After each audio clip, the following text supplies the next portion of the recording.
June 17th, 2025, Chernivtsi, Holy Spirit Cathedral. The faithful of the city have no idea what awaits them today. Around 2:30 p.m., a man was brought in pretending to be disabled. He immediately stood up from the wheelchair and, along with his accomplices, began beating parishioners and priests. A bus with militants appeared outside the church. A little later, another one. Minutes later, a crowd of masked young men stormed the church ground. The OCU's scheme is simple. Militants, police, angle grinders, hundreds of seized churches, a well-practiced technology of lawlessness. This time it was the same, but with one crucial difference. The militants acted under police protection. In these frames we see the city's police chief, Sviatoslav Kishlar. He knew exactly what was happening. He knew, but said something very different. Управління надійшло повідомлення про те, що на території перебувають невідомі особи. Likely because it was all coordinated in advance, with the city leadership, and personally with the OCU's bishop, Badoriak. At 2:59 p.m., the militants entered the church. 5 minutes before the operation began, Badoriak writes, "A historic event. We're in the cathedral. Come immediately." Notably, he wrote "we," directly admitting his involvement.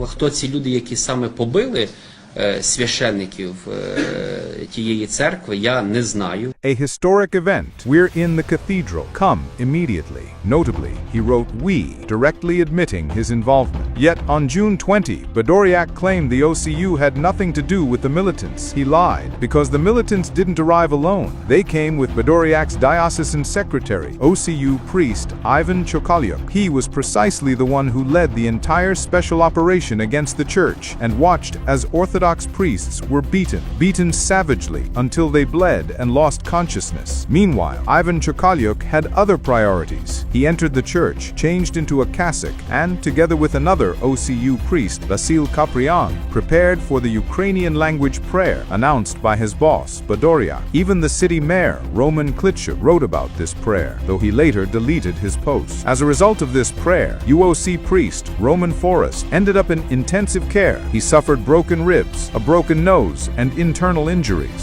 Another UOC priest also ended up in hospital. Vitaly Goncharyu. Ukrainian prayer means violence. Beautiful words hide ugly deeds. Badoriak writes, "Christ did not tolerate hypocrisy, insincerity, double standards. He often called the hypocritical Pharisees whitewashed tombs. That was his truth.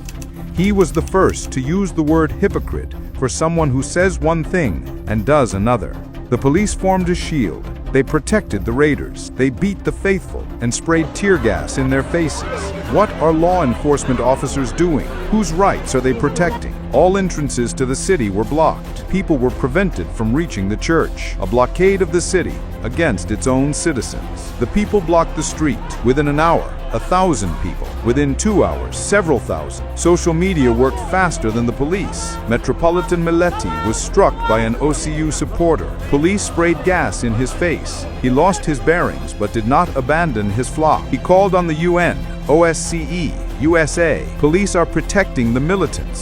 A live SOS, the whole world watch. Якщо можете, захистіть нас, допоможіть нам. The OCU leadership stayed silent. The violence was tacitly approved. That is their strategy. Their silence means complicity. Evening.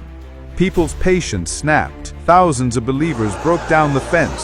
The police retreated. The people appeared stronger than the batons. The police panicked. People were against them. They began to retreat. The security forces realized they were powerless against the people. Inside the church, tear gas. From the police outside, tear gas. People choked but did not back down. Gas against justice, against truth. Who will prevail? The police agreed to negotiations. The faithful opened a corridor for the militants, who left the church to cries of shame. Along with them went the OCU priests, including Ivan Chokalyuk. Buses took the militants away, only to release them a kilometer away. Were they punished? No.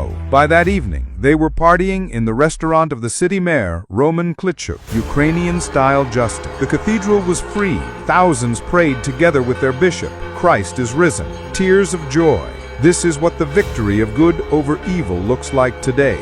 The whole Orthodox world is watching.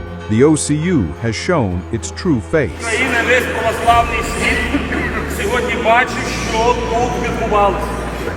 Відбувалося те, що ПЦУ черговий раз показала своє обличчя. Я хочу звернутися до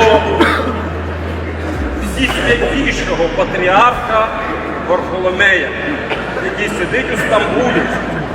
І хочу сказати, що саме своїм рішенням, необдуманим, недалеким, коли він видав той так званий Томас, він зробив ту біду, яку сьогодні ми спостерігаємо. The UOC in Chernivtsi, 20,000 parishioners by the lowest estimates. The OCU, about 1,000. The authorities knew about this ratio perfectly well. Покажіть цих віруючих, де сотні знову таких віруючих чи тисячі, які б прийшли і стали на захист. Майже нікого не було. Єпископ Феогност, він опублікував звернення, що буде вперше українська молитва, але сам він в храм так і не прийшов. І в даному випадку Православна Церква України не на висоті. A planned provocation. To the authorities want a religious conflict as a trigger for something bigger. The events in Chernivtsi were a lesson for all Ukraine. True strength lies not in clubs, but in faith in God and in truth. You cannot preach the gospel while beating people. This is something even ordinary OCU believers understand. Для мене віра – це дуже вистраждана штука насправді і дуже екзистенційна, не кон'юнктурна. І я можу тільки зачитати те, що мені приходить в голову, і це останнє, що я хочу сказати, чесно. Не кожен, хто каже до мене «Господи, Господи», увійде в Царство Небесне. Але той, хто виконує волю мого Отця, що на небі. Багато хто скажуть мені того дня: «Господи, Господи, хіба ми не ім'ям Твоїм пророкували, хіба не ім'ям Твоїм демонів, москалів виганяли? Або не ім'ям Твоїм чуда великі творили?» І я оголошу тоді їм: «Я ніколи не знав вас. Відійдіть від мене, хто чинить беззаконня». І я не знаю, чи почує це хтось. Чесно.